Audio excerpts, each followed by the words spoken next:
Diabète, une bombe à retardement au Sénégal. INTR. Bonjour chers téléspectateurs et abonnés, bienvenue sur votre chaîne Globe Santé, où l'on explore ensemble tous les sujets liés à la santé, aux maladies, à leurs origines, aux traitements et bien plus encore.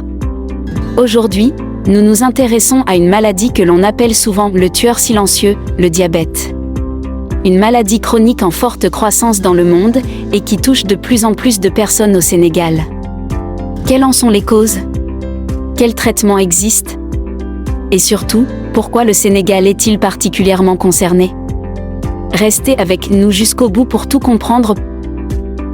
Le mot diabète vient du grec ancien diabénin, qui signifie « passer à travers », car les malades urinaient beaucoup. Le tout premier cas connu remonte à plus de 3000 ans, dans l'Égypte ancienne. On décrivait une maladie où les gens buvaient sans arrêt, perdaient du poids et mouraient lentement. On ne savait pas encore ce qu'était l'insuline ni le pancréas, mais les symptômes étaient déjà là. Aujourd'hui, grâce à la science, on comprend mieux ce qui se passe dans notre corps.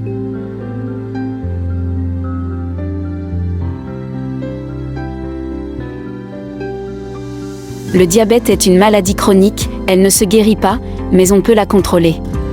Elle apparaît quand ton corps ne gère plus bien le glucose, c'est-à-dire le sucre, dans le sang. Mais pour bien comprendre, voici un petit rappel. Quand tu manges, ton corps transforme les aliments en glucose, une source d'énergie. Pour que ce glucose entre dans les cellules et soit utilisé, il faut une hormone, l'insuline, fabriquée par le pancréas. Quand il y a un problème avec l'insuline, le glucose reste bloqué dans le sang. Résultat, le sucre s'accumule et cela peut endommager tes organes. C'est ça, le diabète. Le diabète est une maladie chronique qui survient lorsque le corps ne produit pas suffisamment d'insuline ou n'utilise pas efficacement cette hormone. Résultat, le sucre s'accumule dans le sang, provoquant ce qu'on appelle une hyperglycémie. Il existe deux types principaux de diabète. Le diabète de type 1, souvent détecté chez les enfants ou les jeunes adultes. Il est d'origine auto-immune, le pancréas ne produit plus d'insuline du tout. Le diabète de type 2, le plus courant, qui se développe lentement avec l'âge ou à cause de mauvaises habitudes de vie. Ici, le corps produit de l'insuline, mais ne l'utilise pas correctement. Il existe aussi un diabète gestationnel, qui survient pendant la grossesse, mais qui peut disparaître après l'accouchement. Les causes et facteurs de risque. Le diabète n'apparaît pas par hasard. Plusieurs facteurs de risque sont bien connus. Le surpoids et l'obésité, une alimentation déséquilibrée, riche en sucre, en graisses saturées et en sel, le manque d'activité physique, le stress chronique, le tabagisme et la consommation d'alcool, les antécédents familiaux de diabète. Ces facteurs se multiplient, surtout en milieu urbain, avec l'évolution des modes de vie modernes. Focus, le diabète au Sénégal. Le Sénégal, comme beaucoup de pays africains, est de plus en plus confronté au défi du diabète. Selon les estimations récentes, environ 3 à 5% de la population adulte vit avec le diabète. Ce taux grimpe à plus de 7% dans les grandes villes comme Dakar, en raison de la sédentarité, de l'alimentation industrialisée et du stress urbain. Mais ces chiffres pourraient être sous-estimés, car près de la moitié des cas ne sont pas diagnostiqués.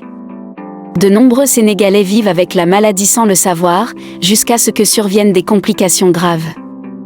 Les conséquences au Sénégal. Cécité, le diabète est l'une des principales causes de perte de la vue chez les adultes. Amputation, due à des infections mal soignées sur les pieds diabétiques. Accidents vasculaires cérébraux et infarctus. Insuffisance rénale chronique, nécessitant des dialyses coûteuses. Traitement et suivi au Sénégal. Le traitement du diabète repose sur des médicaments antidiabétiques oraux ou de l'insuline, selon le type. Une alimentation équilibrée, avec contrôle des glucides. De l'activité physique régulière.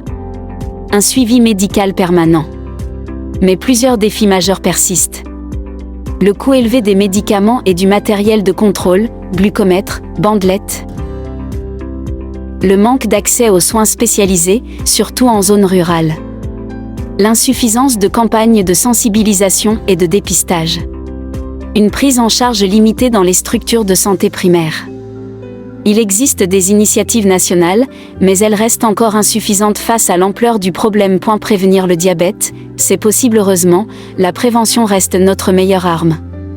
Il est possible de réduire drastiquement les risques de diabète de type 2 en adoptant quelques habitudes simples. Manger sainement, moins de sucre, plus de fibres, de légumes et de fruits. Bouger tous les jours, 30 minutes de marche, de danse ou de sport suffisent. Éviter le stress prolongé, le tabac, l'alcool. Se faire dépister régulièrement, surtout après 40 ans ou en cas d'antécédents familiaux.